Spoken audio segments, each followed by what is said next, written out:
is meant for an adult audience. Loveline may contain sexually oriented content. Listener discretion is advised. Now, here's Loveline with Dr. Drew and Adam Carolla. Oh, top billing just because you got 15 years education. I am Adam Carolla. That is Dr. Drew. He's a board-certified physician and a bona fide geek.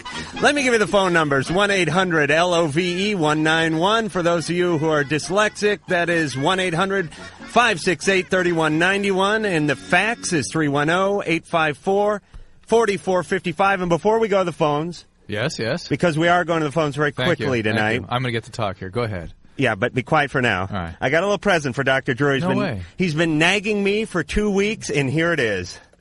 Thank you. Yes. Thank you. Yes, thank you, a little thank high you, five. Thank you. Yes, an inflatable wife for Dr. Drew. No. This is Jumanji, because we're going to take the weekend off and just sit around and watch videos and things. So yes. Thank you very much. You should be able to watch it 15 times with your kids screaming in the background the entire time. If we can find 2 hours in a row to do anything, it'll be a miracle. All right. After the show, we'll go out to the van, and I got Caligula in there for when the kids go to sleep, Drew. All right. Should we go to the phones? Yeah, let's do it. Who do you want to talk to? Let's see. Here is Jeff.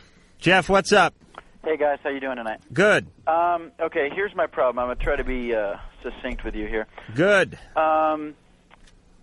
Girls that are attracted to me, and I have my fair share, I guess, I just lose interest really fast. And, they're physically attractive to me. We get along well and everything. But the fact that they would be attracted to you somehow... Well, I don't know if it's necessarily that. It's just... I got kind of a roving eye, and I'm not quite satisfied with it. You're not quite satisfied with yourself, are you, Jeff? Be honest. Well, no, I really don't think it's that, Adam. I don't know. It's just... Well, you're not open to close relationship, I suspect. If you really were open to connecting with somebody emotionally, you wouldn't you wouldn't be interested in roving around. Well, that's all right. I mean, if you're just not interested in a relationship, you're not. I've had close relationships before, and it hasn't been a problem before. I mean... It's just right now. Jeff, let me ask you... It seems like, Dr. Jeff, Drew, go ahead. Let me ask you a real honest question. If you met someone that you really liked tomorrow, do you think, and she was the woman of your dreams, do you think you could stay with her for a couple of years? I'm sure if she was the woman of my dreams, maybe that's the problem. I mean, I'm not really looking for the woman of my dreams, but You're not. You want to find some big hag or something with parts dragging? What I'm saying is I'm not being that selective at this point in my life, but I guess I do get a little picky. Yeah, I think you are. Usually, oftentimes, not usually, but oftentimes that's just a way of defending against having to be open with somebody. Okay. If you don't want to be, or you're wanting to look at sort of physical, superficial aspects, you're never going to be satisfied, and you'll find that out eventually. Yeah. And you'll probably get blindsided by somebody who you do get connected with, and then she'll maybe not be interested in you, and then you'll be in a real quandary. All right, you confused, Jeff? Well, I mean, this at least gives me a place to go critically think somewhere. Yeah. Think about you and why you're not maybe more open to connecting with somebody. Yes, get yourself a book written by Socrates and sit under a tree somewhere, Jeff, and figure out your life. It's the Woody Allen syndrome. Yes. The Groucho Marx, I guess, the first one to say. Wouldn't want to belong to a club that would have me as a member. David, what's up? Hi. My girlfriend and I tried to have sex a couple of days ago. Mm-hmm. Congratulations. Well, fascinating. Yeah, except that didn't quite happen. We've both been taking antibiotics, and she got a yeast infection. Mm-hmm. Okay, and when we tried to have sex, she had like a real bad burning sensation, I guess it was. She has a yeast infection. Yeah, well, I was wondering if that was caused by the yeast infection. Absolutely. She was on the medication at the time. She was on what, Monostat or something? Yeah, like chlorotrimazole. Wait, she was on the medication for the yeast infection? The cream. Yeah, she's been taking it for like a couple of days. The cream. She must have had a bad yeast infection, and it can take up to a week to resolve. Okay. Particularly with those kinds of medicines. All right, let me ask Drew a quick question with your permission, Dave. How come like 90% of the women I go out with claim they have a yeast infection like a day after I have sex with them? I mean, why does everyone have a yeast infection? That's what I want to know. Or are they lying? Well, women get yeast infections almost anything that can change the environment in there. If something is exposed, women weren't really meant to have sex, were they, Drew? Just admit it. They weren't meant to have sex with you. I think is the bottom line. Don't you think God could have sorted this one out? Don't you think He could have thought this one out just a little better? I mean, every woman comes in. First the whole hymen thing. What's that about? What kind of planning was the whole hymen thing? Yeah, let's make sex real painful the first time out and make you bleed everywhere. Perfect. People won't do that until they're really ready, mature enough. Don't give me that biblical crap, Drew. Listen, number 2, you get an infection. Right. It's painful. Right. Why couldn't they just clean it up? You know what I mean? I mean, whoever invented the human structure, why couldn't he have just made it simpler? Because then we really would have overpopulated our planet quickly before we could have handled it technologically. We'd be in big trouble. Why aren't your teeth just one big piece all the way across so you wouldn't get corn stuck in between them and walk around like an idiot all day?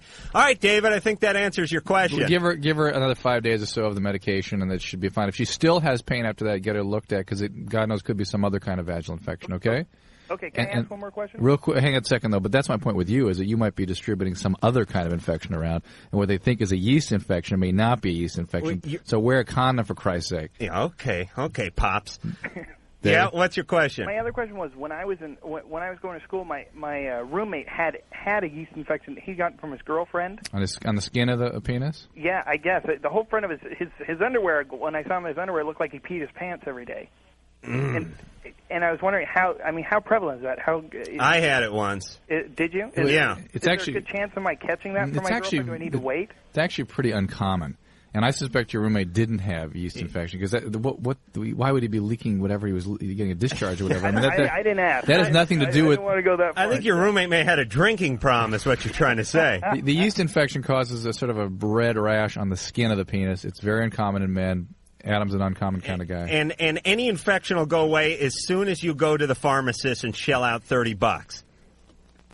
Mine went away before I even used the cream, is what I'm saying. I'm still trying to sell that stuff if I have any takers. Jeff, what's going on? Hey, how's it going, guys? Good. Hey, I love your show, Thank you. and I'm sorry to say that Ricky is gone, but hey, you guys are going to do a great job on your own. We're going to try. We'll miss him. Thanks, Jeff. And I have a question for Dr. Drew. Yes, sir. Have you ever heard of Town syndrome? Town Syndrome. That's TOWN. You're going to have to tell me more. I'm sorry? You're going to have to tell me more. When I was 4 years old, I live in Minneapolis, and a specialist here at the University of Minnesota diagnosed me with this, and it's some kind of a genetic disorder. It's very rare, and it's manifested in me by I was born with an extra thumb on my right hand. When I was born, my anus was covered by a thin layer of skin, which had to be surgically removed. Or surgically removed. Right. And then one of my ears is bigger. My left ear is bigger and more. You know, there are actually books, like encyclopedias of congenital physical abnormalities, and each of them has some doctor's name attached to them. And so they have those. They have that whole freak of nature sex video thing too, where the guy has 2 penises. Very nice. I'm sure you'll research the name for that for us. So, Jeff, yes. So, did they take care of everything? Well, when I was 2 years old, they amputated my extra thumb. Yeah. Right. And, do you still have it? You still? Because Mike the engineer has part of his sack floating around in a mason jar back there somewhere. And maybe we could add it. I think we ought to do that right now. We ought to just start a collection of extra pieces. Like the Loveline collection? I have a brilliant Loveline idea. Museum. Museum of Medical...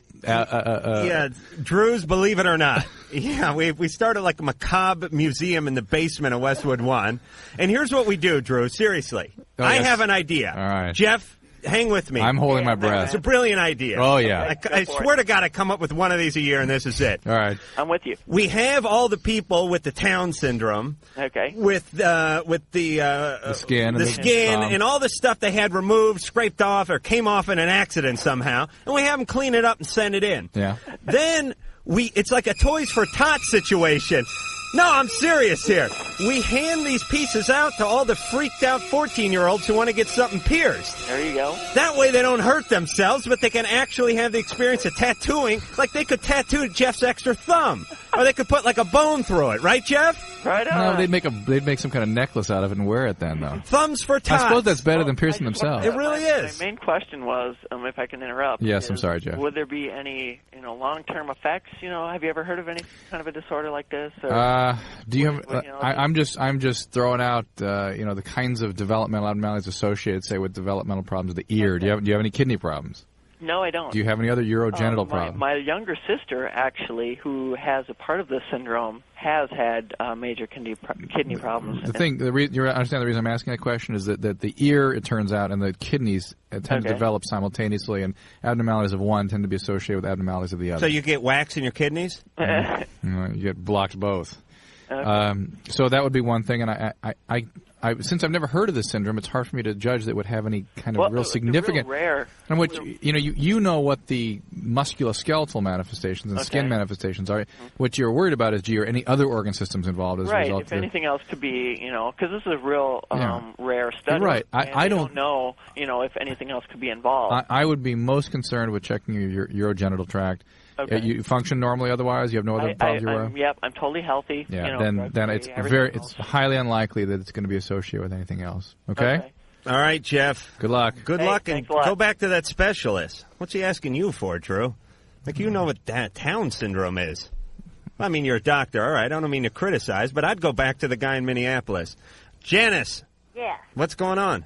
Well, I don't know how often y'all have heard this dilemma, but I'm 46, been divorced for 5 years, and my ex-husband and I get together every so often and have incredible sex. Right. And it's crazy, and it's driving me nuts, and we don't know how to handle it. And he just recently got married, and he's in another state, and but that's another deal. Are you married too? Me, no. How long has he been your ex-husband? Is he? How long has he been your ex? Oh, we've 5 years. How old a gal are you, Janice? I'm 46. 46. And know better, yes. You should know better by now, though you can start claiming senility pretty soon, can't you? Or at least you can be eccentric. Janice, listen. Janice, yes. I got to ask you a personal question. Please. You're more wound up now at 46 than you were at 26 sexually, That's aren't you? Right. Yes. Am I right? Wound up? That's that right, baby. Yeah, I mean, you are burning a hole in your knickers, right? Got it. What is that? It's God's cruel joke. It's just God's cruel joke. You're getting all over nature tonight. I really am. I'm questioning. I'm questioning whether ungodly believable. I mean, I could take on. All right, slow down, Mom. I'm going to dump a bucket of sand on you in a minute. I could take on 15. A whole battalion, huh? Yeah, it's unbelievable. As a matter of fact, due to circumstances beyond my control, I could never give oral sex or have oral sex because I was molested as a child, and I've worked through those issues and now love it. And so I called him tonight because the last time that we were together, I performed oral sex on him, and he said it's the best he'd ever had and all this stuff. Well, I'm now in a relationship periodically with a 34-year-old who's wonderful, but we know that there's nothing there except pure lust, and it's, Janice, it doesn't really sound like there's a whole lot left in your life than pure lust, but nothing wrong with that. Well, there hasn't been. And my life has not been, All right, but I gotta say something. If you could only have one thing going, I think lust wouldn't be a bad one. Well, I guess. See, I isolate a lot. See, because I've gained like a lot of weight. I don't know, sober for years. Are you sober or just abstinent? Huh? Are you sober or just abstinent? No, I'm sober. So you're in working a program. Sober. You have to be in a program to be sober. Yeah. You mean you could not drink and not be sober? Because if your disease, if you're an alcoholic, had progressed to a point that you really had. Alcohol was never one of them. Hang on, Janice. Hold on, Janice. It had significant momentum. Right. The chances are approaching 100% that will resurface without some sobriety, without actual involvement. It's something that changes the way that part of your brain relates to the cognitive side. Okay, Janice, how can we help you in 10 seconds? Well, in 10 seconds, I just wanted to know if that was a common thing for people to have sex with their ex. Well, it's a comfortable place for you to go. It's a place for you to hide out and take cover. And sounds like he's hiding out too. Yeah, you go for what you know. And I think you ought to stop doing it. I think it's destructive to you. I think you ought to move on with your life and develop more fulfilling relationships. You find yourself a relationship you can actually have dialogue in too, besides just grunting. She was a mixture. Mike. Of what? Of sugar and spice and like some tobacco and beer. What? Mike, what's going on? Hey, I got a question, man. Yeah. I had a party at my house, right? Mm-hmm. And, like, we all got drunk, okay? And, like, these two girls were making out with me, right? Two. Huh? Two. Simultaneously?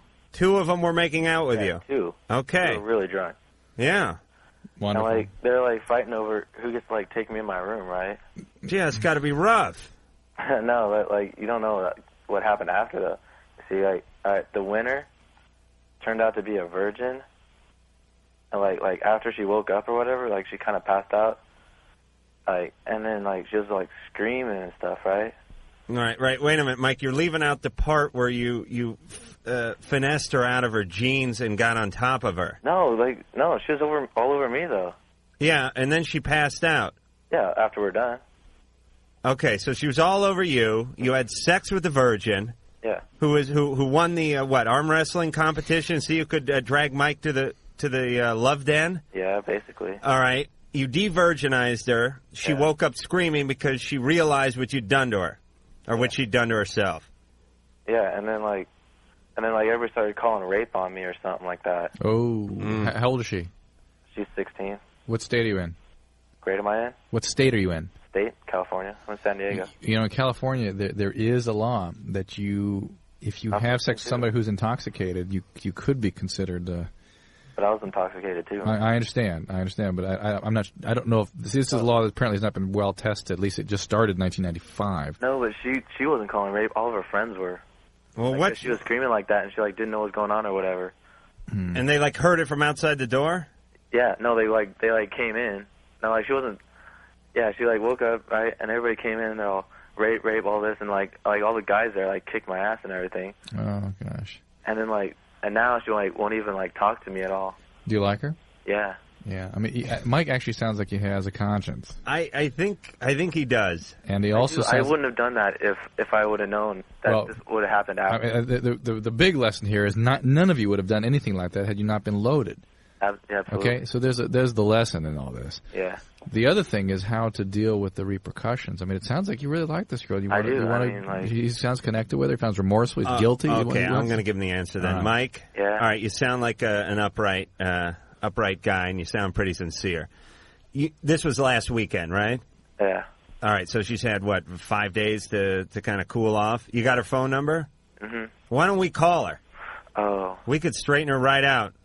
Mike, I'll put the Crown Royal velvet sack over my tongue, and I will smooth talk her to the point where she's ready to. She'll hear wedding bells. Sorry. Are you sure, man? Yeah, I think we should do that. Well, I think. Oh, my name's not really Mike, though. Well, that's okay. You can tell Sherry during the. But hold on, if you decide not to do it, just in case. Well, don't plant that seed, all right, Drew. we'll do it. What are you, Mother Teresa? We're trying to get ratings here. You're worried about this guy. Yeah, is Mike on hold? Yeah, he's on hold. The man that goes by the name of Mike. All right, we'll get in touch with him, and why don't we talk to Tony right now, and then we'll get to him after the commercial. Tony, how you guys doing? Good. Well, I had a comment.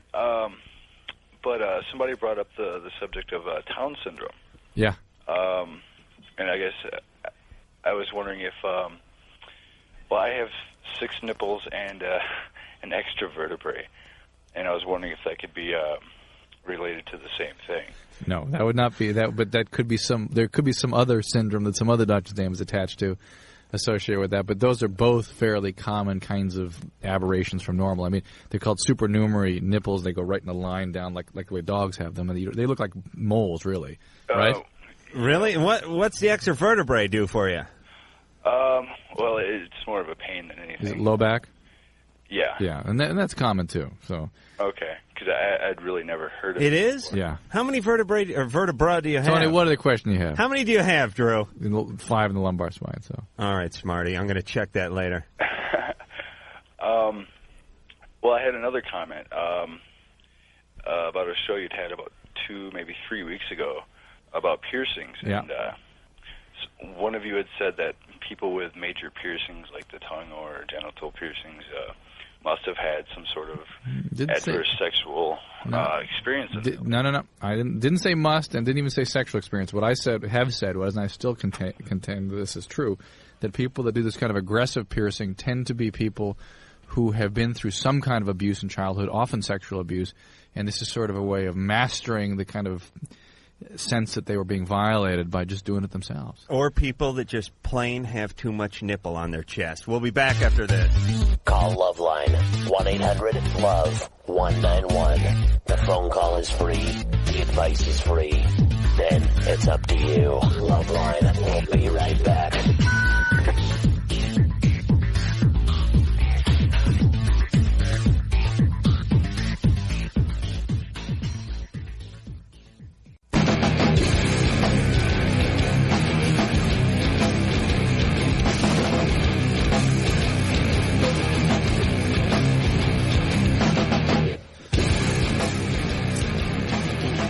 Loveline is back. I'm still Adam Carolla, and that is still Dr. Drew over there sucking down the caffeine like he doesn't have a problem with it.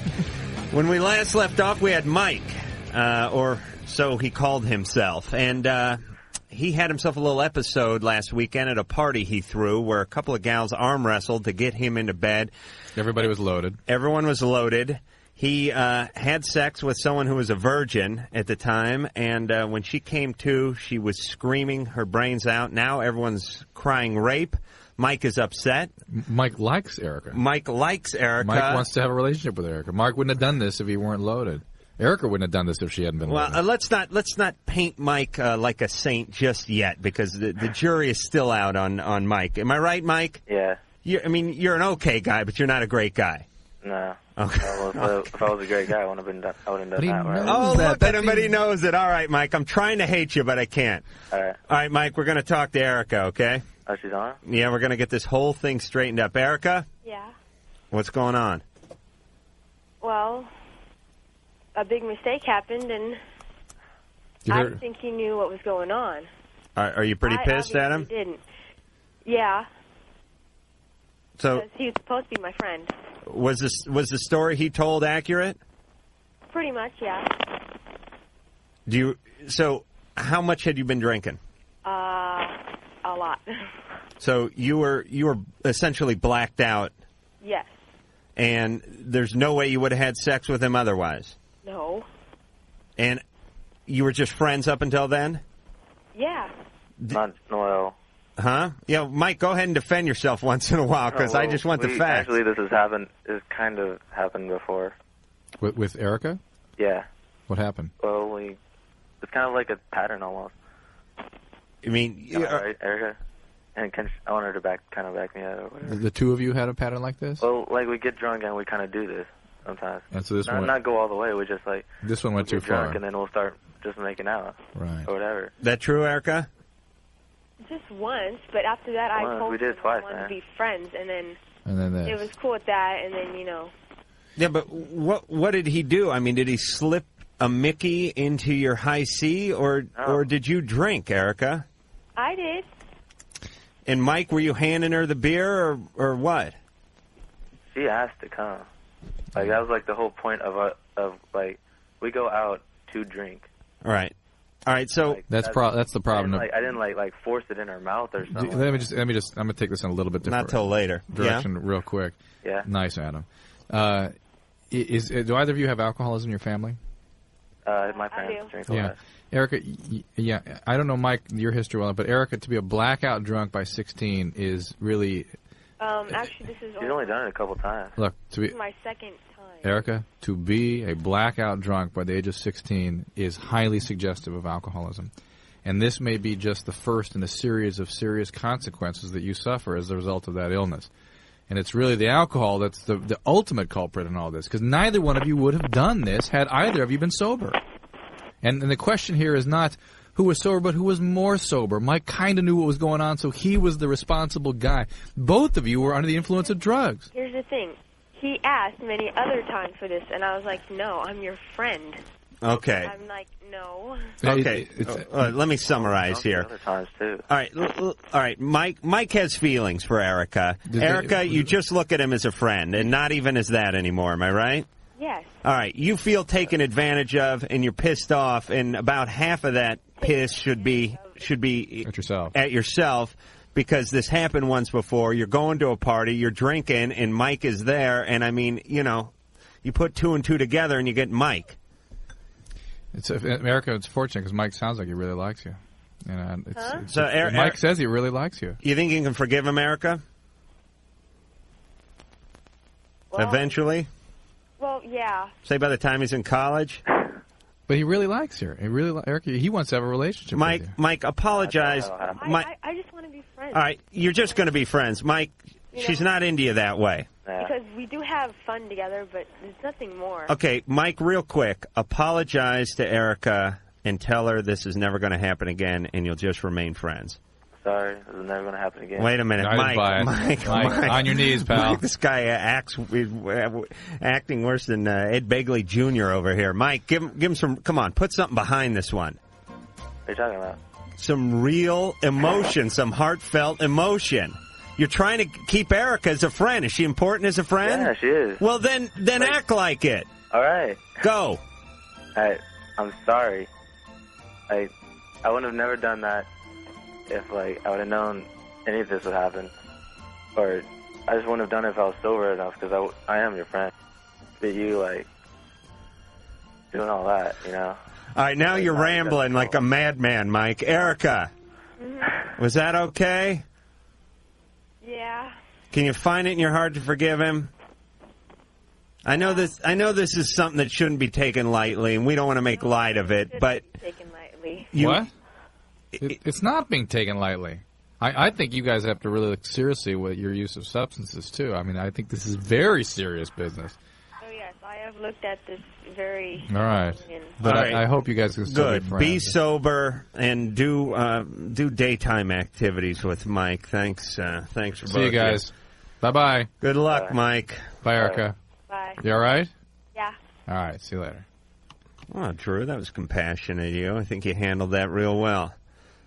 We want to talk to Christina? No, I don't. I want to talk to Scott. Oh, you do? Yeah. All right. Scott. Yeah.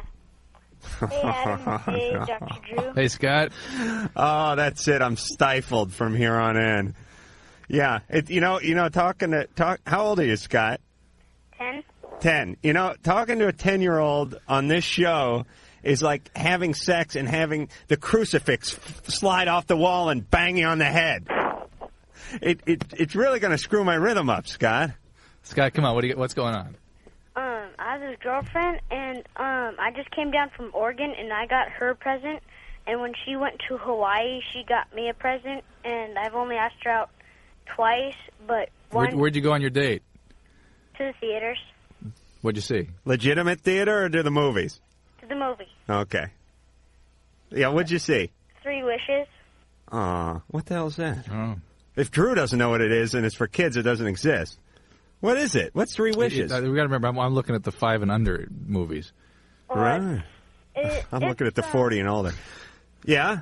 It's a movie that she would want to see, and I wouldn't. It's a chick film. Okay, all right. So already you've learned about sacrifice at the tender age of 10. All right, so what happened then? What's going on? And then I asked her out one more time, and she's like so busy and stuff. I don't know what to do now. Is she really busy, or she just say she's busy? It is getting close to tax time, Drew. Pretty busy because she's always doing basketball and soccer and softball. Does she say, I can't see you because I'm busy? Or is she just actually busy and you never can find the time together? No, she's actually busy, and I can never plan it. Yeah, you guys need to make time. I'm thinking a long weekend. I'm thinking you two need. Is she into you, Scott? Kinda. Yeah, you're good looking guy. Yeah. How tall are you? About 4'11". 4'11"? Yeah. Good. Drew's almost 4'11". How much you weigh? 95. All right. Good. So you got a build on you. Mhm. You a hairy guy? No. All right. Chicks don't dig that, Scott. Scott, is she seeing anybody else? No. No, you know what? she's seeing an 8th grader. What do you mean she's seeing anyone else? He may not pick up on those kinds of cues. I mean, she can't see anybody else at 10, can she? Is she 10? Yeah. Okay. Oh, good, because I thought it was Marge, the 47-year-old with the drinking problem, that called a half hour ago. That'd be quite a pair, wouldn't it? Yep. Scott. Why don't you find a time that you guys can just hang out together somewhere, like in your parents' home or something? There's got to be time. She's got to have downtime, and maybe you could visit her at her house or something. But if she really avoids spending time with you, Scott, she may not be as into you as you are into her. And you need to try to see if you can get her to divulge to you what she's thinking, what she wants to do. Does she want to see you more? Does she not? But prepare yourself. If she doesn't want to see you, Scott, don't take it personally. This is the first in a long line of disappointments you're going to have with women. Believe me, I know. But don't worry. One day, Mrs. Wright is going to come along on that skateboard and make it all better. All right, Scotty? Yeah? Good luck, and make sure you get a good clean shave before you see her. Women don't like whiskers. It's been a pleasure, Scott. See you, okay? Okay. All right. Yay! Ooh. I couldn't think straight. Gary? Gary? Gary. Gone. Huh. Okay, it's Mary. Hi, Dr. Drew. Hey, Mary. Am I on the phone now? You are on the phone now. This is Dr. McDougall, and I'm a resident physician, and I need help, please. I know I sound really nervous right now, but I've been having horrendous problems status post a severe traumatic brain injury. So if I repeat myself or talk too much, just let me know, okay? Nobody can help me. Everybody I talk to, they just, even my neurologist and my neuropsychologist just say, breathe deep, Mary, and take Tegretol. And Tegretol acts like lithium in people status post TBI. And if I breathe any harder, I'll just pass out, and I'm just like totally tachycardic right now. Okay, hold on, relax. Mary.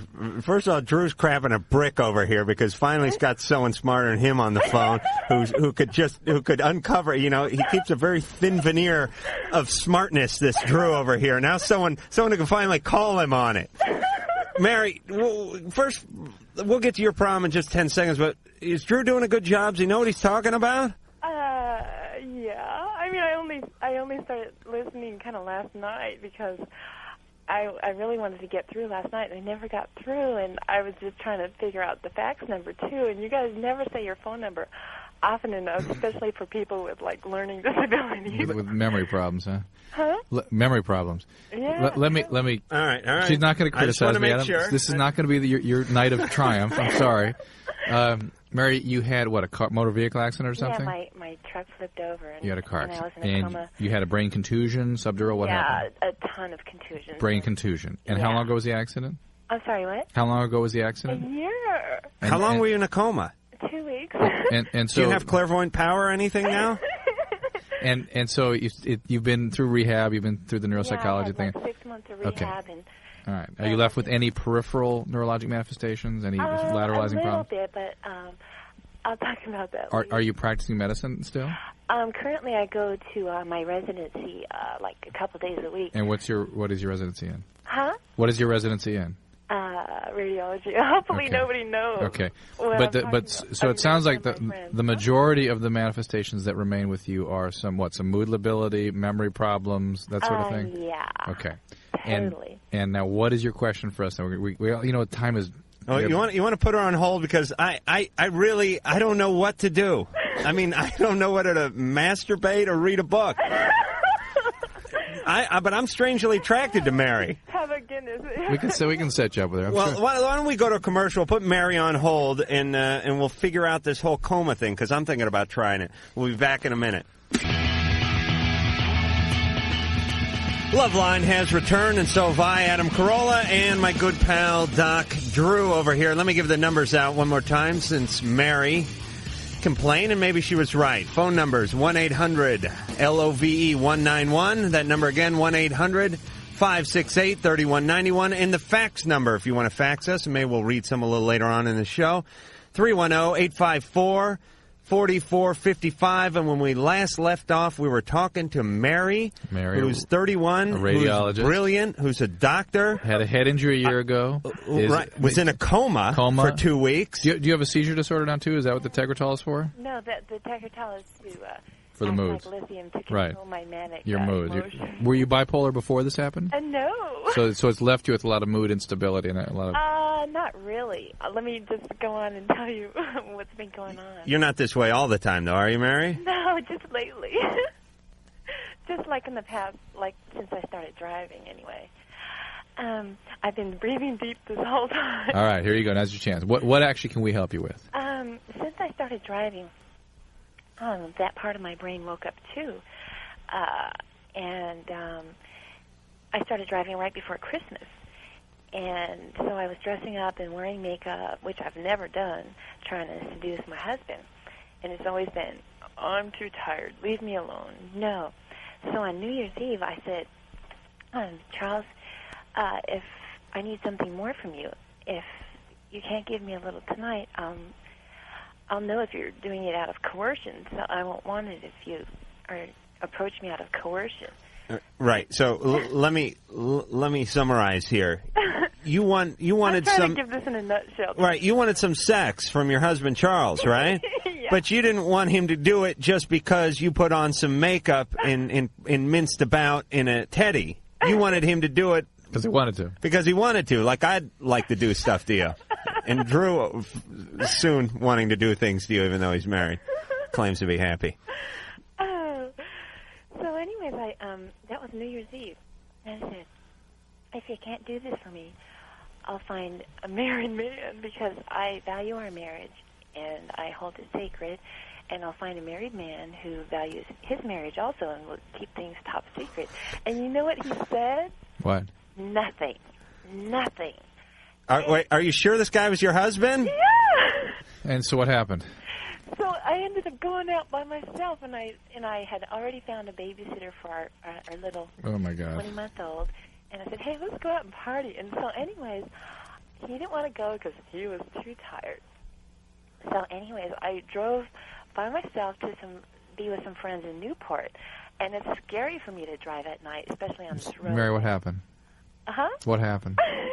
So I went out by myself, and I told, a couple of girlfriends that I ran into, and I told them I told this one girl what I had told my husband.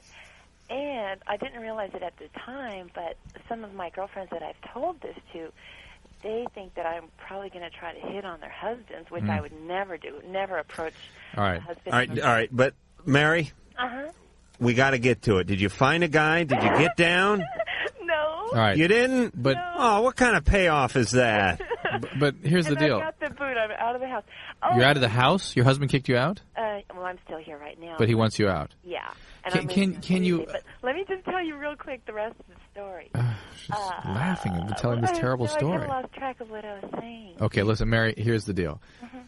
First of all, you've been going through a lot of intense neurologic and neuropsychiatric change during this year.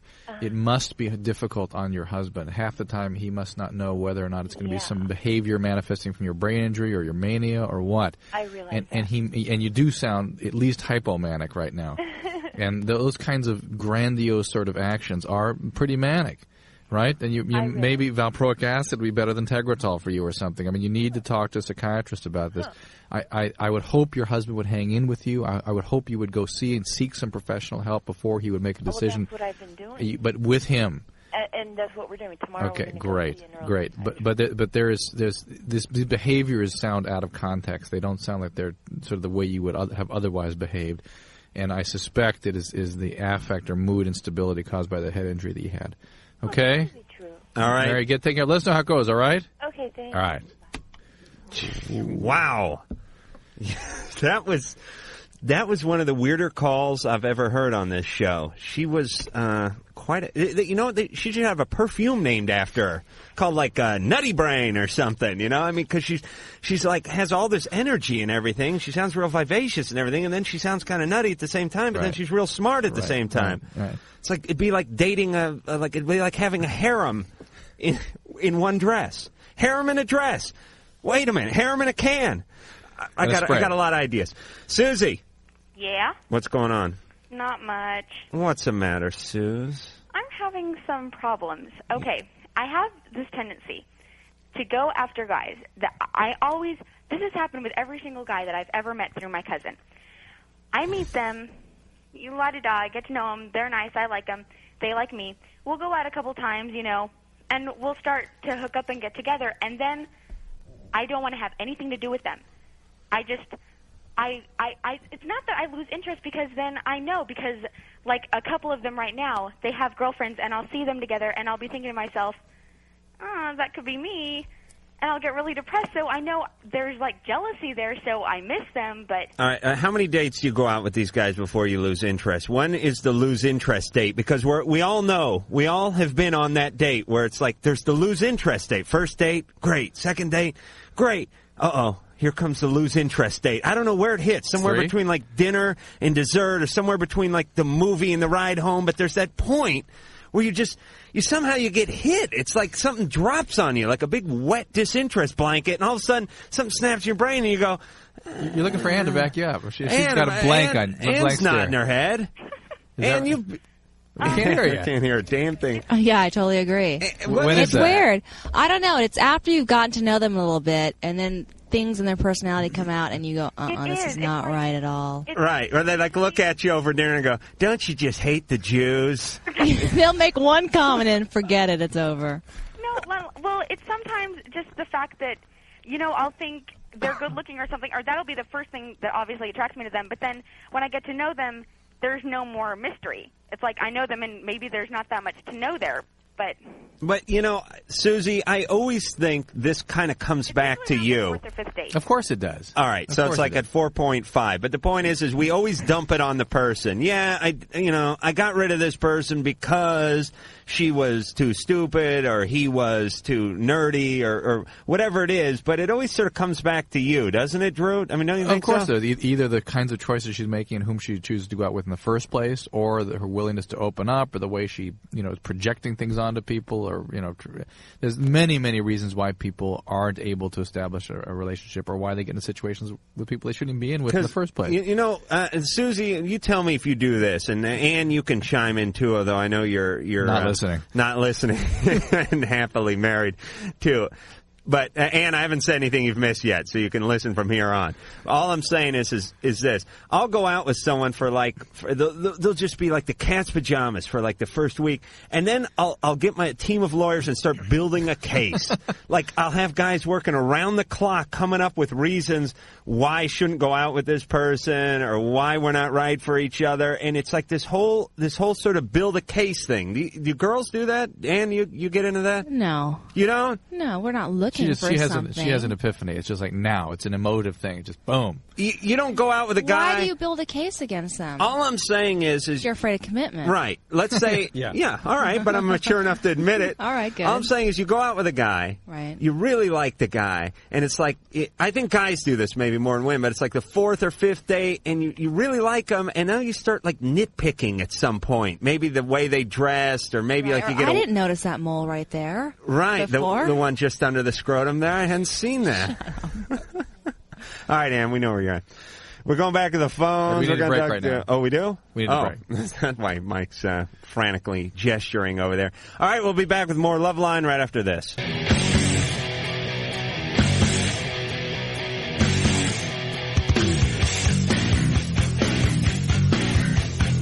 Loveline! Ouch. Sorry, Joe.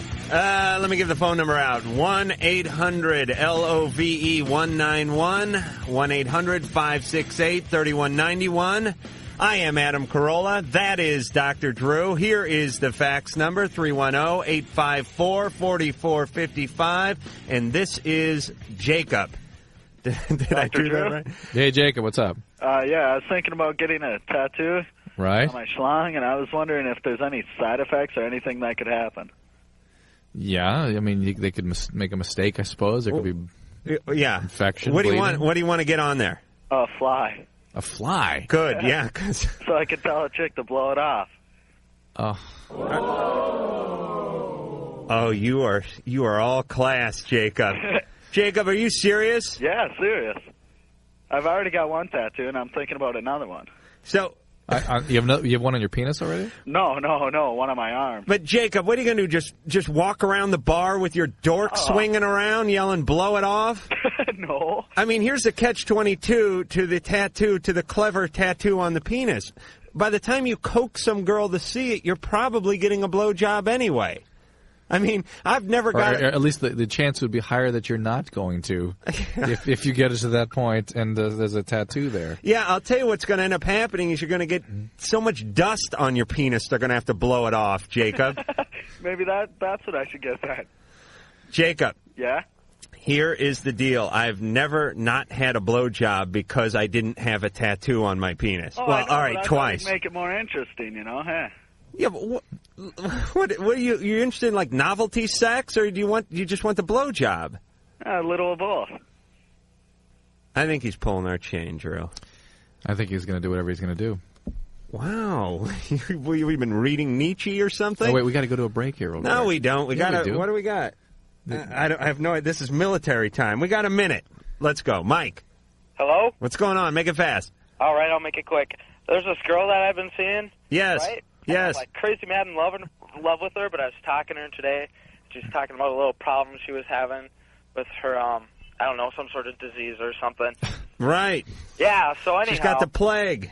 Yeah, the plague. Anyhow, so she's like talking about this, and then like I didn't go over to her house today because the weather's bad here in Minnesota. And she was like talking about going out to the club tonight, and I was supposed to go with her. She's like, "Oh, I'll just get this other guy. We'll get her groove on, yada yada yada yada." Right. She's like, "Yeah, sure. That's how you got your disease." And she hung up on me because you were kidding. Yeah. And she didn't take it very. And now my roommate's going to go pick her up, and I guess the deal is basically I'm just crazy mad in love with this girl. Even though I've only known her 2 weeks. Does she know that? I'm insane, huh? Does she know that? Yeah, she knows that. I keep telling her, but she thinks I'm lying because she's been hurt before, yada, yada, yada. All right, listen, listen, yada, yada, yada. You know, you make that sound that cartoon characters make when they get hit with a frying pan, you know, and then their head takes the shape of the pan, and then they got to straighten out, so they go yada, yada, yada. Mike, stop saying yada, yada, yada to her, and stop making fun of her diseases. No, it's basically what it comes down to, all right, is I really like her, but she's like a huge flirt, and she may not like you. Yeah, So you're going to have to keep... You guys are the experts. Is there any way to tell? Should I just take off or should I stick around? I think you should ask her. That's one way to tell. Be straight with her, and if she's a huge flirt, it ain't going to work in the long run. Good luck. But keep pursuing. If she hasn't said no, and play your cards and see what happens. All right, play your cards, Mike. We'll be back in 10 seconds. Monique, you're on Loveline. Hi, guys. Hi. I just wanted to let you know, Dr. Drew. Yeah. Not everybody who likes really rough sex and to be hit during sex and stuff has been abused as a child. Did I say that? Yes, several times. No. Well, you've implied it. I look for that. With those kinds of behaviors. You saying you like those kind of broads? No, I'm saying. What do you mean you look for it? I mean, I'm asking those kinds of questions when somebody provides that kind of history, but I'm not saying it necessarily is the case. All right, but Drew, you like a little fanny tanning once in a while, don't you? Cut it out. Monique, you like that? Oh yeah. I get the feeling everyone named Monique likes a little paddling once in a while. Oh, I like it really rough. Really rough? Really rough. You mean like you like a guy to you want him to take like an oar out and smack you in the side of the head with it or something, do you? I haven't gone that far. An oar? Yeah. Like from a Viking ship that it takes 3 guys to carry in and they just drop it on you. No, but like to be smacked across the face or something. Across the point of an orgasm. Somebody spank me. Like, oh, treat me like I'm a bad girl. Wait a minute. Mike, give me a little music. I want to do a quick experiment here with Monique. Monique, you like it when guys talk dirty? Oh, yeah. Because you know what I'd do if I was with you, Monique. No, what would you do? First, I'd grab a big fat handful of that hair of yours, that brown hair. How'd you know? I'd done it before, baby. You loved it so much you forgot. That's an excuse I give often. Did you put me into one of those 2-week comas? That's right. I had you speaking gibberish and throwing out medical terms, and your husband left you. And I'd pull that hair back, and I'd put my mouth right against your ear, and I'd say, Monique, I am the cabbie, and you are the fair. And I'm taking you anywhere I damn well please. Take me, baby. And then I'd take my hand out and I'd wipe a little sweat from my brow so it glistened. And I'd give it a good cross across the coolie so it made a real loud sound. And then I'd pull out my bullwhip, the one I used to use in the old circus act, to take the cigarette out of the chick's mouth. And I'd crack it a couple of times. Maybe twice. No? Maybe not. Mike says, F off. I got my sack in a jar and that's it. Then I'd rub up against you a little. Are you done? Are you done? For God's sakes. I can't. Drew, you let me go on for like 10 minutes. I think you were enjoying it. I think I couldn't believe it was still going on. I thought he's done. You're done. Drew, you enjoyed it on more than one level. Thank you, Monique. Wait. Oh, okay. I also wanted to tell you guys, this would have been perfect for Ricky. Mm-hmm. He says that he's such a wuss about tattoos and he wouldn't do it with invisible ink or anything. Right. I think it is the greatest rush you can get. My fantasy is to have some big have guy a tattoo artist beat the crap out of you while he's to be doing me doggy style with a tattoo gun going on my ass. So this guy is working you doggy style with the thing buzzing away. Oh yeah. And just like putting his initials in you like you're an oak tree. No, there doesn't have to be any ink. I mean, just feeling. All right, so the guy should just get a kit. We're done. All right, Monique. Even I'm confused by Monique. I don't know. Take a call, Drew. I'm going to have a cigarette. Rich. Yes. Hi, how you doing? Not too bad. You're on the air. Okay, this is a question for the doctor. Right. So go ahead, sir. I was inhaled a whole bunch of chlorine gas at my former workplace. Wow. And I have asthma. Mm-hmm. And I haven't had asthma problems for the last 2 years, but now I'm having a whole lot. Right. Where'd you work? Union Carbide? No, I was working at a chemist place, which I don't really want to say the name because, you know. What happened? One of those freaky lab things? No, they had me cleaning rat piss off the floor. With chlorine? With chlorine? They were either having me mix bleach and lime away and stuff. Wow. Right. Oh, and in that mix, the rat piss acted as a catalyst and created like a big cloud came up and gave you powers beyond mortal men. Am I right? No. Now you're super rich. But he can't breathe. Rich, those kinds of irritants, when you inhale them, can trigger asthma. There are all kinds of chemicals. Some can even cause an asthmatic syndrome, but certainly anything that will irritate the airways will trigger an asthmatic episode. Wait a minute, Drew, I smell something. Lawsuit. Rich, are you suing these guys? Thinking about it. Yeah, because then not only could you be called rich, you would actually be rich. Great. Liz on line 5. Liz. Yes. Hello. What's doing? Okay. Okay. Go ahead. What's up? Okay. Well, I'm 26. Mm-hmm. I'm an alcoholic. Mm-hmm. I've been to one AA meeting where they bought me the big book and kind of going through it. I'm kind of looking for something. Let's see. I'm not at rock bottom from the way this book describes it. You don't have to be at bottom to access and embrace treatment. I mean, that's one of the things that I really try to focus on, is trying to find ways to sort of hook people into the recovery process before they do destroy their lives. It's kind of a novel idea, actually getting into treatment before you take out a couple of school kids by driving your Chevy through an auditorium at noon. Well, and that's what I'd really like to do. Well, good. Go to more meetings, get a sponsor, do the work. Well, going to one meeting, you will hate it at first. You will not want to go. I've never been an alcoholic that thought it was the right thing to do. Yeah. You're going to look for every other possible alternative you can get your hands on, anything easier, different, something that satisfies any other kind of interest that you have. But the fact is, in 1996, there's only one reproducibly effective way to deal with this disease, and that is the recovery process. You can embrace it or not. If you don't, there will be progression. Jesus, you're good, Drew. Okay, well, in addition to AA, is there a book, a program, or something that's going to help me? You can get treatment. There's plenty of treatment programs. There are sort of subtle alternatives to AA. There's like rational recovery and things like that. But Liz, for someone who, by your own admission, does not have a tremendous problem, you have some problem with alcoholism, but you wouldn't call yourself a blackout drunk, isn't AA good enough? What I'm looking for is something that's going to give me more of an, let's say, intellectual understanding of what the problem is. Right. We didn't really call it just a knowledge deficit. You want to close that knowledge instead of deficit. like that weird religious mumbo-jumbo? No. They want to understand the disease manifestations, what the biochemistry is. I'll explain it to you. You empty a beer into you, and then it soaks up, and it gets in your blood system, and then you go out and challenge a ninja to a fist fight, or go over to your old boyfriend's house and scream about leaving the comb that got wedged in a sofa in 1977 and wanting it back right now. Been there, done that 2 years ago. Why don't you? Where are you calling from? I'm calling from Long Beach. Okay, why don't you? Let me put you on hold. I'll talk a little bit off there and give you some ideas. Okay? That's great. Thanks. Yeah, Drew always says that, and then he just hangs up and drinks coffee back there and schmoozes with Ann. I will talk to her. All right, wise guy. Kathy. Yeah. What's doing? Nothing. Just studying for finals.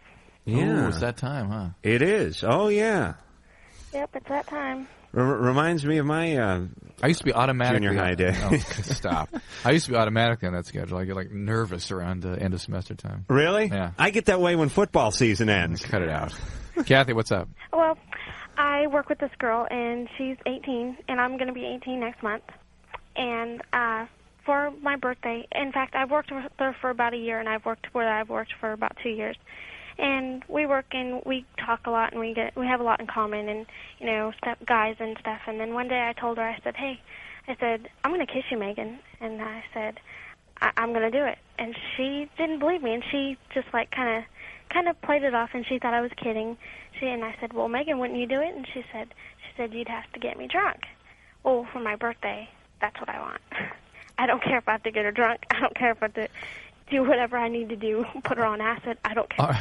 I'm going to do it. I got a better idea. Why don't you kill her and then have sex with her lifeless corpse? No. I want it all alive. I want it there.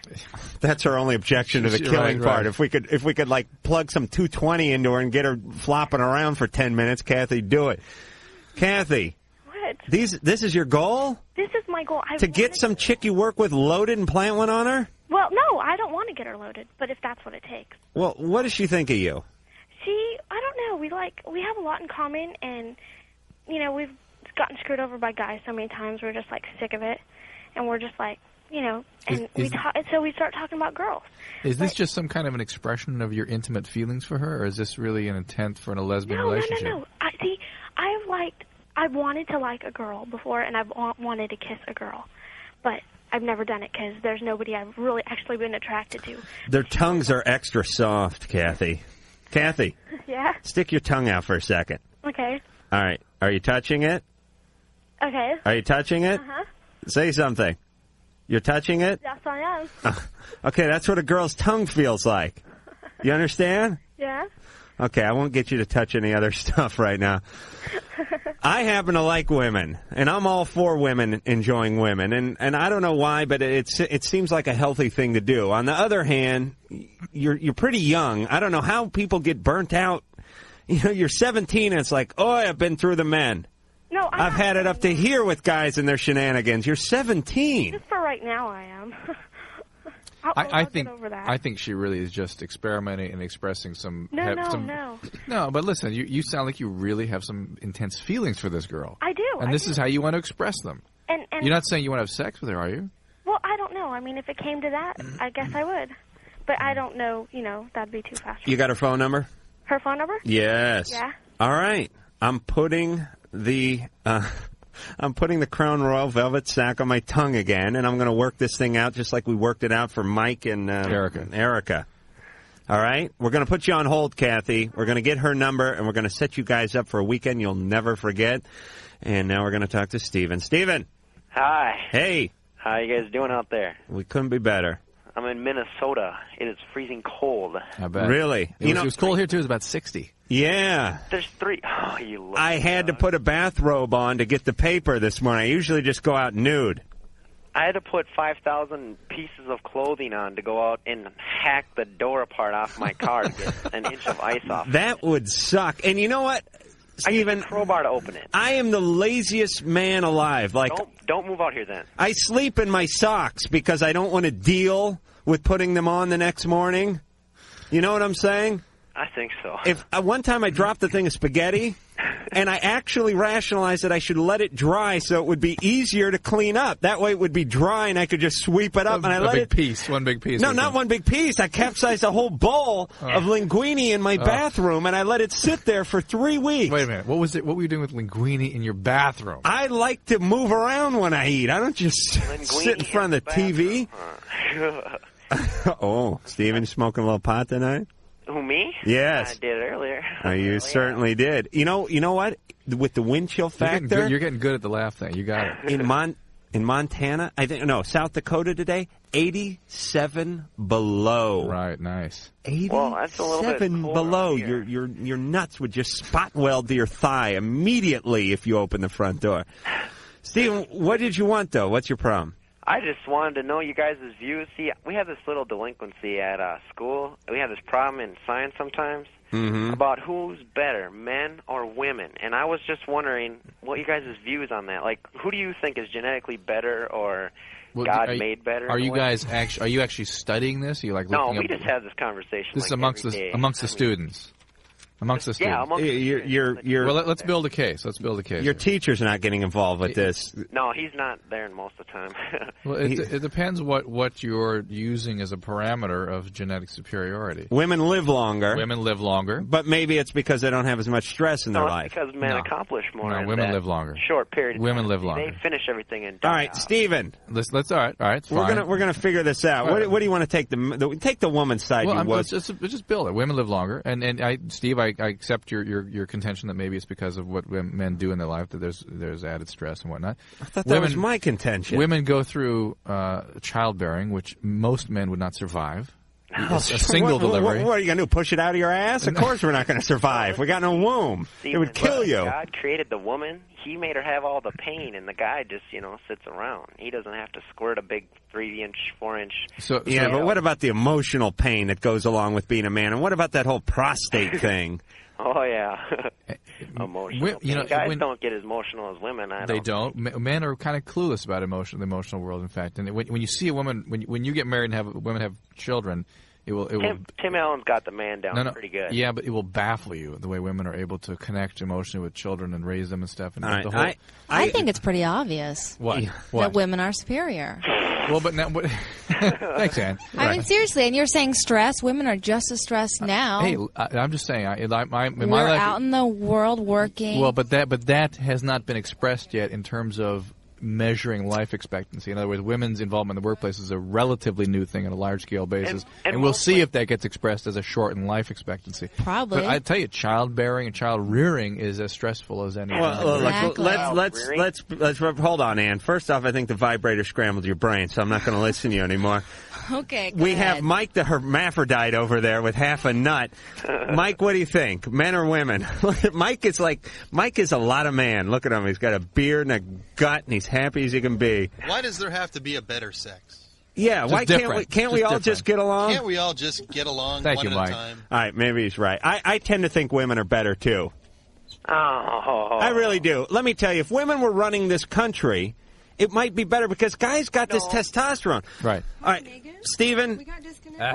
Steven. Oh, you guys got it, yeah. Steven, we've done enough talking about this with you for a minute, and let's get rid of Steven. And I'm going to say something about it real quick. All right. The testosterone, it starts wars. Yeah. It creates. It's not just the testosterone though. When you see a 3-year-old, you get them near a sword or a gun. The little boys will always pick them up and use them, even if they've never seen a television show. And if you don't give them a gun or a sword, they'll pick up a stick and start wielding it like that sword. Right, they got it going. But you want to hear something real interesting I found out yesterday? Men produce more testosterone during the springtime. Okay. That whole springtime thing, and love is in the air and all that. Their facial hair, the rate of facial hair growth excels. There's more rapes. Right. There's more things associated with, testosterone production. Isn't that kind of weird that it kicks in?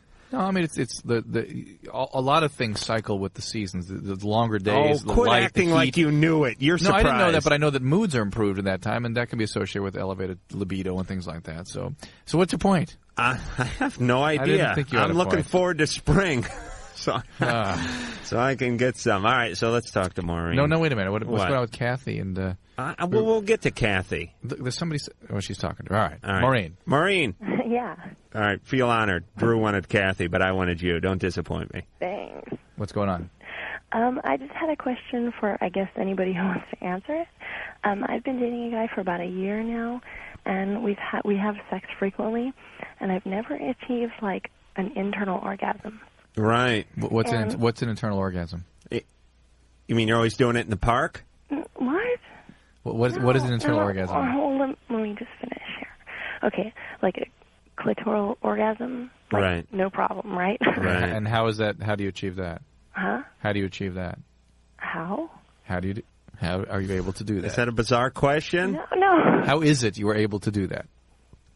By what means, Maureen? By, like, oral sex. Okay. Whatnot. All right. And is that in all relationships it's been that way?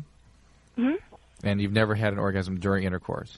Not actually. And that would that would put you in the category with most women. Most women do not have orgasm during intercourse. Right. No, that's just a fact. Right, but do guys, like, think that they do or something? Because guys expect women to, but women just don't. And women expect to, and it's kind of an unfortunate thing because they often do not. Yeah, because you think you're weird if you're faking You're not it or weird. whatnot. You don't fake it. You just do what you're comfortable with, what makes you feel good, and focus on that, and ask that of your partner. All right, Maureen. All right, thank you. The doc knows, and we'll be back after this.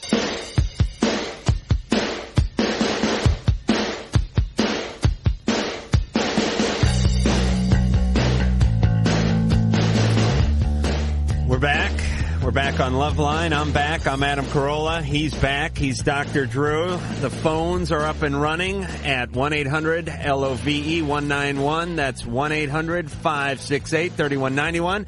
The fax machine is heated up and ready to go at 310-854-4455. And when we last left off, Kathy was expressing her love for her workmate, Megan. Kathy? Yep. You still love her?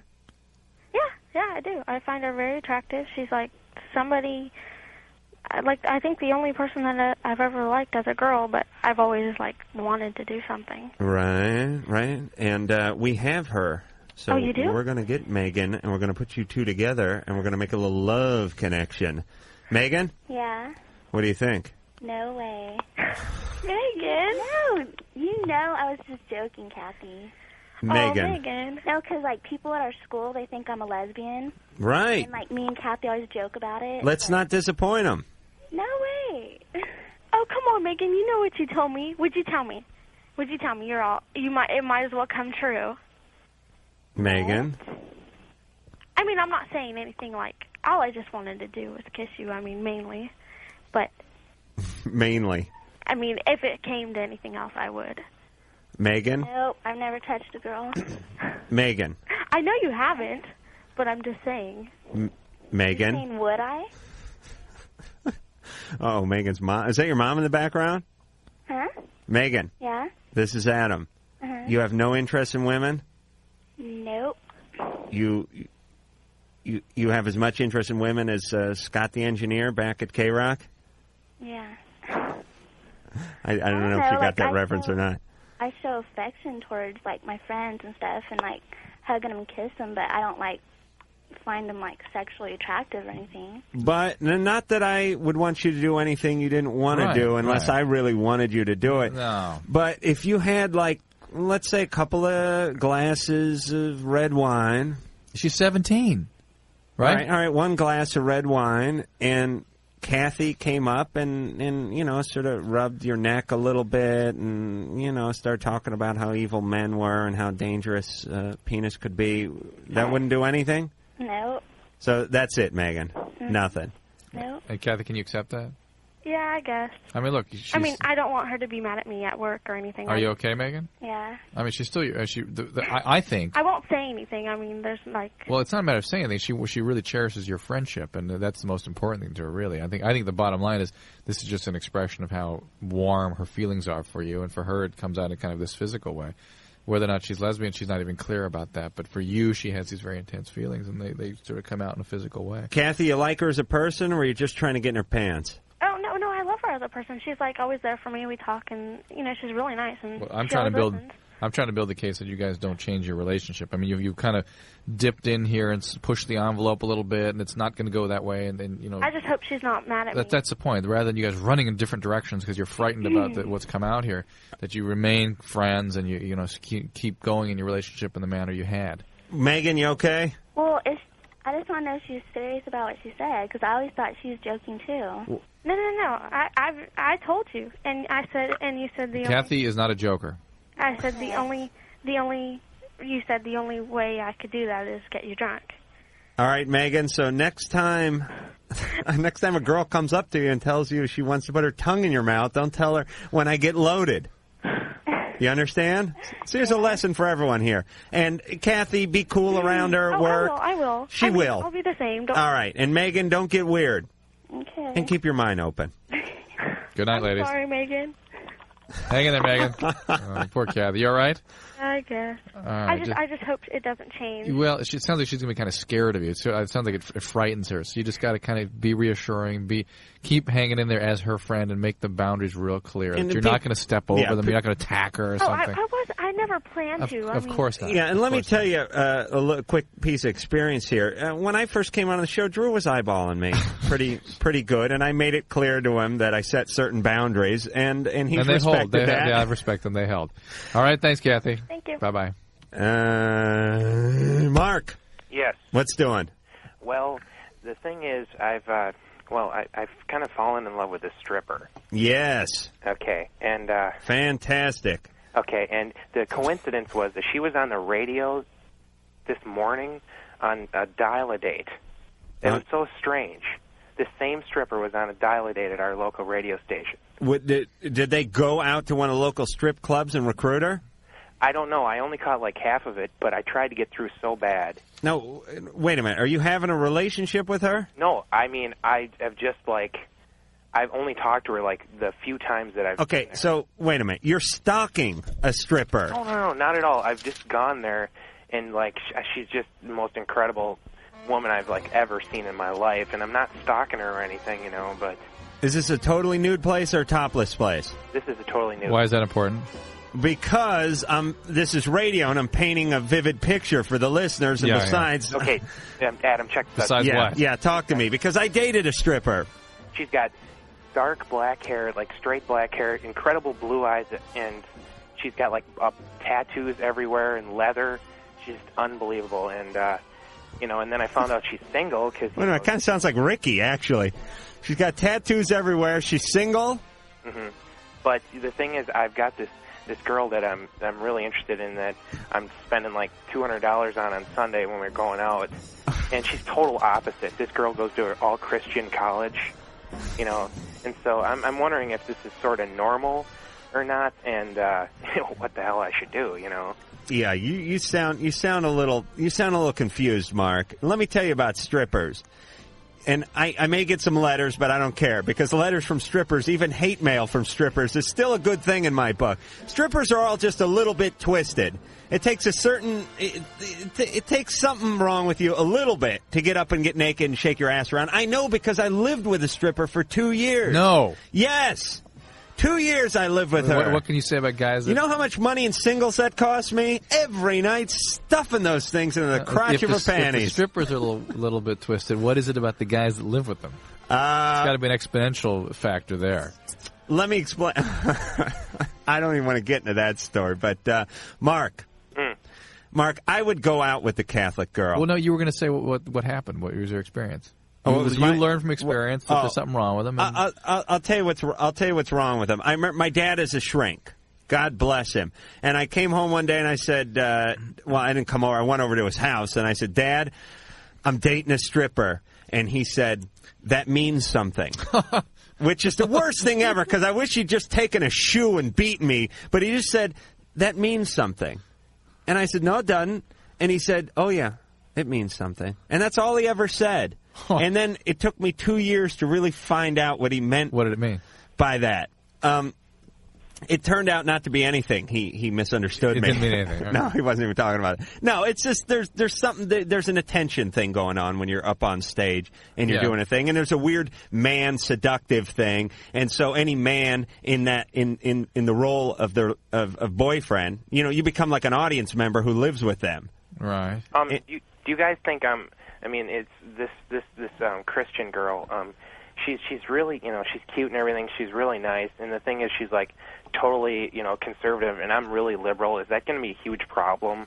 The opposites can get along very well together. And let me tell you something about this Christian gal, too. I bet when that little checkered uniform skirt comes off, she goes nuts. All right. No, that's how it is, because she's pent up. Mark, I'm serious. You know what? When you get her alone in your room, it's going to be like when you open one of those gag cans of toffee and the snakes come flying out. I mean, I'm totally like whining and dining her on Sunday. I'm taking her to see a Broadway play. Great.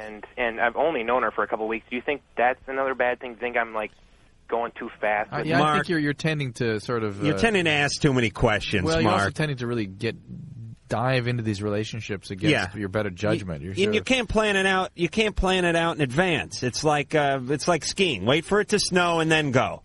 Don't sit on the roof and do some kind of weird dance with the parka on your head. I think I made myself clear, Drew. Yeah. Yeah. Let's see here. Did we finish with Liz? We finished with almost everybody, but let's talk. Let's talk to Dave. Dave. Hey, how's it going, guys? Good. Hey, first thing I want to say in regards to Megan and Kathy there. I say Megan should go for it. It's only a kiss. I mean, what the heck? Yeah, but you know what a kiss leads to. Yeah, that's true, I suppose. But a little experimentation, what the heck? Anyway, what my question was, my girlfriend and I, we kind of have sex when our parents are home in front of the TV, okay? When her parents aren't home? When they are home. They're in the bedroom. It's at night, we kind of fool around. Man, you are flirting with disaster. Okay, well, the thing is, we do, and it takes about 5 minutes. And I can have an orgasm. Well, hell yeah, because the dad could stumble into the kitchen for a glass of Bosco and end up putting his boot up your ass. He could probably do that, but my question is, when I get her alone, we can have sex for like 2.5 hours, and nothing happens. I want to know why. Well, when you're anxious, when you're nervous, you don't function the way you would normally. This guy's like John Elway. I mean, you are a pressure man, Dave. Well... No, wait a minute. Let me tip my hat to you for a second. Most guys don't perform well under pressure, but you move when you have to. You move like the frickin' wind when it's time. I get it done. I mean, you are a fourth quarter man. You are in the 2-minute drill in front of that TV set. But the problem is you don't do anything during the practice days. Well, what can I do to change that? I'm going to suggest a compromise, Drew. All right. Portable TV. Put it in the room. You got a big screen, you're at 5 minutes. You got no TV, you're at 2 hours. You take one of those old portable TVs, you just put it in the bedroom, and you go for about 45 minutes. Yeah. What do you think, Dave? Well, that might work. I think it will. You're brilliant. Thank you, and mahalo. I'm glad I'm here. Oh, we have to break again. Oh, we do? Yeah. All right. Well, in that case, we'll be back after this. Call Loveline at 1-800-LOVE-191. Loveline. We'll be right back.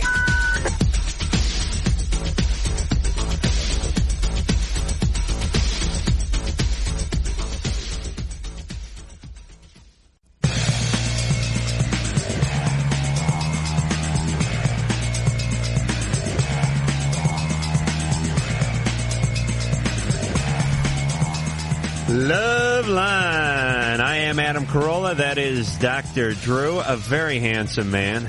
Stay away. Phone numbers. You've insulted me enough already. 1-800. This is just the beginning. This is the tip of the iceberg, I'm Drew. aware of that. I'm saying just leave right now if you don't like it. If it's too hot in the kitchen, good night. Just get the hell out of the kitchen. No, don't leave, seriously, because you're leaving one of those geeky doctor friends of yours, and then the ratings will go in the trash can. 1-800-LOVE-191, 1-800-568-3191, and faxes come our way at 310-854-4455. Faxes like... Hey, we got a bunch of faxes tonight. Some of them, I just try to keep them kind of short, because some of these are too long to read over the radio, and we've got a lot of them, so let me just get to one here. I'm getting married in about a month, and I'm worried about birth control pill. Up until now, we've been using the pull and pray method. Interesting. I would kind of like her to go on the pill, but she is really worried about getting cancer from the pill. It runs rampant on her side of the family. Should she be worried? I'm assuming you guys are in your 20s or so. I'm assuming the kinds of cancers you're talking about are breast or uterine cancer. Really, for a young person, there is no significant risks of being on the oral contraceptive pill. In fact, it's definitely less risky than actually being pregnant, and there are some health advantages to being on it. So I would say she shouldn't be worried unless there is some extraordinary risk of breast cancer, in which case she should be managed differently anyway. Drew, you're saying she needs to get new people. Drew, let me say this. I heard that there's some women with a real strong history of breast cancer are getting a mastectomy, a radical mastectomy, before there's any cancer. I would do that if I were that woman, because there's some genetically predisposed women where their sisters, mothers, everybody gets they're it. having their breast removed so take it out before they have any cancer. So you don't get cancer. Yeah, why don't I just have my prostate? Well, Mike, come here and take my prostate out. Because it's even though it's a common kind of cancer, it's relatively unlikely you're going to get it, and if you do, it's even more unlikely you're going to die. Ann's pissed because I didn't call her in on the prostate project. Ann, you could assist. You could hold the wooden spoon that'd be in my mouth. What are you saying, Drew? Forget it. It just sounds weird, though, doesn't it? No, because these. What do you mean, no? They're going. I would do it because they are going to get breast cancer. You don't even have breasts. But if I did, look, the plastic surgeons can rebuild everything, and they can, make it carefully planned out. If you know somebody's going to get that, there's certain situations that's very rare. But can't you wait for one lump, just one? Because then you have it. Cancer, even breast cancer, is a systemic illness. It's spreading. All right. Well, anyone does that can send those in too, and we'll add that to our morbid collection. Allison. Yeah. I sounded like Larry King there. Allison, Altoona, you're on. I have a point to make about earlier you were talking about testosterone being the aggressive hormone. Yeah. There was a study out a few months ago. Yes. That estrogen is actually the aggressive hormone. Well, I'm glad you brought that up, Allison, because it's long been my opinion that a woman would beat the crap out of a man if they could. And thank God we weigh 50 pounds more than most of them. Mike's got about 75 on most bras. Was he waving you? He just flew me the bird. But no, I mean that in a loving way, Mike. And I guess if we detract the weight of your nuts now, you're only about. All right. Well, anyway, the point is, yeah. If you step on a guy's foot, the guy goes, "Hey." You step on a woman's foot, she will smack you. Yeah, they did a study of serial killers, and they were found to have reduced testicles and overproduction of estrogen. That's interesting. And what Drew says about smoking too much pot. It is interesting, but, it's, for instance, guys that are, say, bodybuilders and take androgenic steroid, there really is no question that they become extraordinarily aggressive when they are put on testosterone.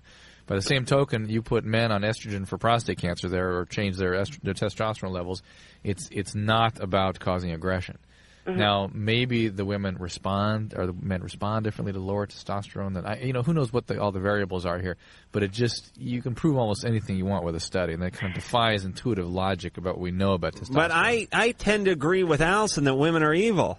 Well, maybe it's the evil hormone. Maybe that's the irritable hormone. I don't know, but it just doesn't fit with what we know intuitively, just generally about. Well, yeah, but also if you think about it, women, a lot of women that I know anyway, say that when they're, when you produce more estrogen in your cycle and whatnot, that they feel incredibly aggressive at certain points, and that kind of fits in.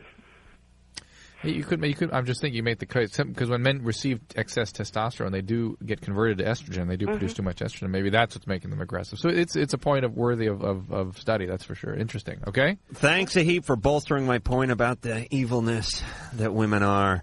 Dan. Hello. Dan, what's doing? Oh my God, I'm actually talking to you.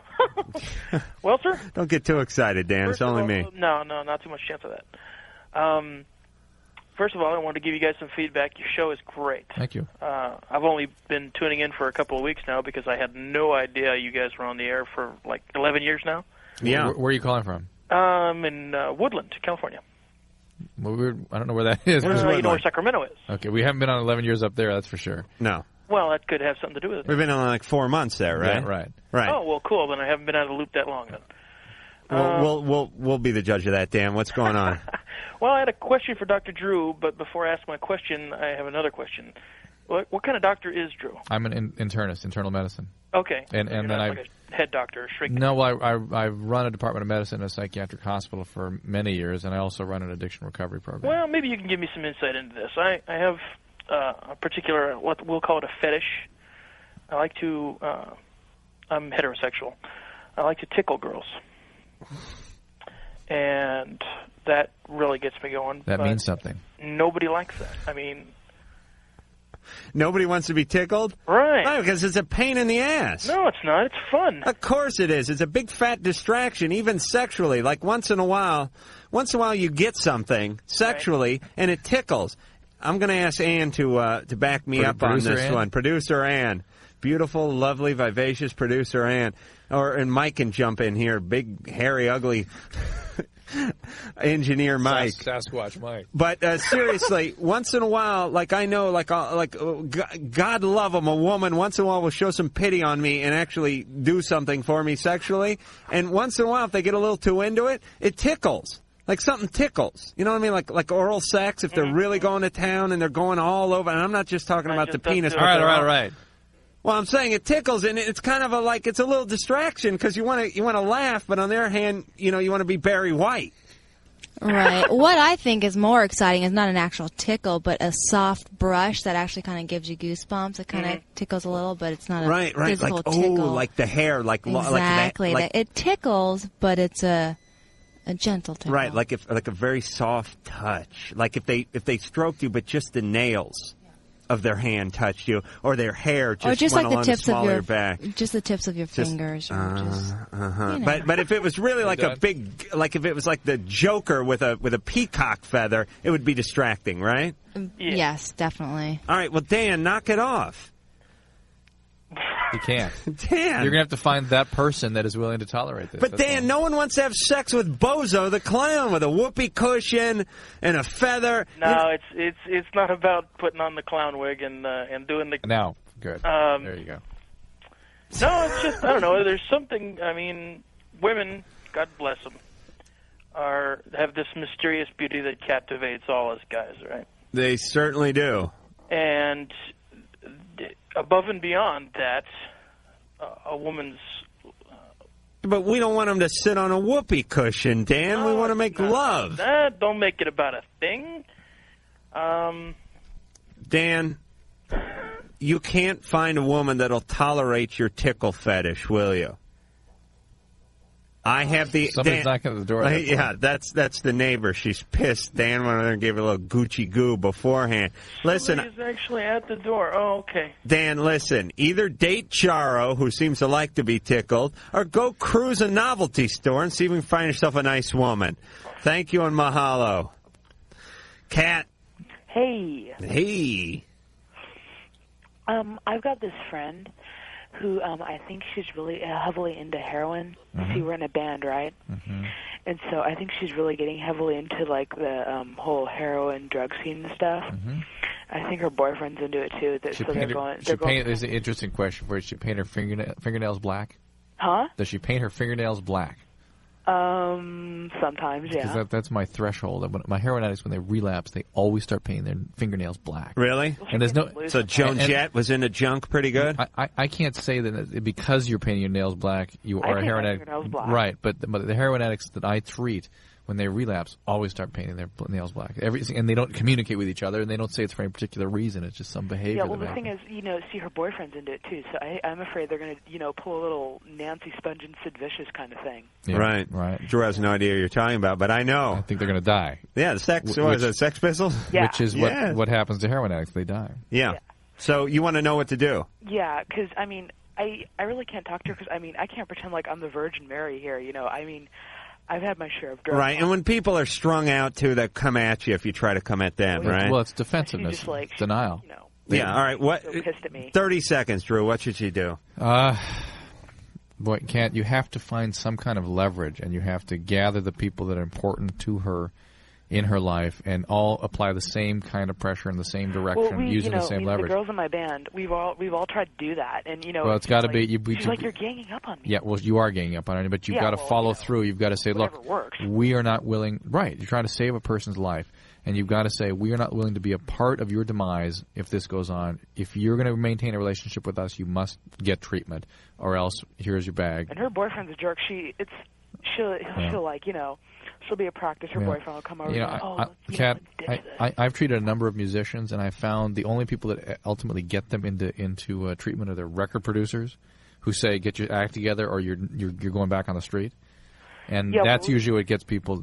It's gotten to the point where we're me and the drummer and the other guitarist, we're going to tell her to get everything together, or we're going to kick her out of the band, because that's how far we've had it up with her. Well, but you better follow through on that. Don't just threaten it, okay? Yeah, because Good luck.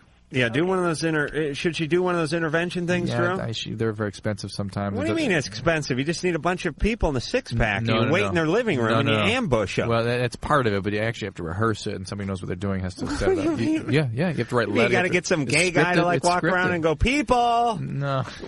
What do you mean you got to rehearse it and script it? Let's go to commercials. All right. Loveline is back, and I decided to come back with Loveline, and so did Dr. Drew. And during the commercial break, Drew and I were actually talking, as we so often do, about interventions. We're speaking, right. I was talking at Drew. Right. Can I say that? Yeah. All right. Anyway, Mr. Grammatic over there, tell me about interventions, because I didn't know. I thought intervention just meant you got a bunch of buddies, some Funyuns and a sixer, and you waited for the guy to come home and you threw a net over him. No. In fact, if people are planning to do some kind of intervention, the best thing to do is to get somebody who does these professionally. There are people that specialize in doing interventions. And if you do it by yourselves, not professionally supervised manner at first, you kind of lose your opportunity to do it effectively later. That is to say, if you try to ambush somebody, but you really don't know what you're doing and the ambush doesn't work, they're going to be on their guard. On the next ambush, they're going to be ready for you. It's like having your dog neutered. You got one crack before the dog wises up. Am I right? You got one shot with that tranquilizer gun. You better hit the target. That's what I was going to say. But the fact is that they are ready for it, and the surprise element to it is an important factor in getting people to comply with what it is you're asking them to do. And these things are actually scripted, and they're worked out. All the important people in a person's life, employer, are put together, rehearsed. They write out letters of what they're going to say to the people, and they pack their bags. They get the plane tickets. They get the program set up they're going to enroll in, and they send them. And where do you find these mercenaries? You got to read like Guns and Ammo or something? I mean, any Booze and Ammo? No, American Society of Addiction Medicine would have referrals. Any addictionologist would know an intervention. And there's people who just do this for a living. Yes, they are intervention specialists for hire. Interventionists, that's correct. And they probably have scripts that they've used with other families, and they just scratch that name out and put that name in. No, they've had a lot of experience though. No. The letter's written by the patient, by the family, not by the interventionist. Just they want to tell them what the experience of the disease has been for them. Right. And how it's affected them. And they pack the guy's bag, or the girl's bag because they're going to Betty Ford, or wherever, let's say, wherever. And or Mayo Clinic, whatever. They pack the bag. Las Encinas, that was my next one. And and everything's ready, and they get them that day. Right. I mean, there's no okay, hey, this is great, and then come pick me up tomorrow. No, they have to.